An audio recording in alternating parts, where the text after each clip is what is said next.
ఎవరి కోసం వెతుకుతున్నావు? మీరే ఆయన శరీరాన్ని తీసుకువెళ్లారా? మేరీ,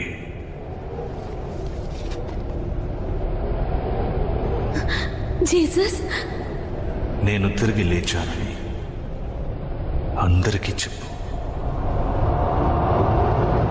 అందరూ వినండి, సమాధి తెరిచే ఉంది, ఆయన బ్రతికే ఉన్నారు. అది సాధ్యం కాదు. ఏంటి? నేను ఆయన చూశాను. అది ఇంకెవరైనా అయ్యుండొచ్చు. నేనేం పిచ్చిదాన్ని కాదు, నా కళ్ళతో చూశాను. పీటర్, నువ్వే నీ కళ్ళతో చూడు.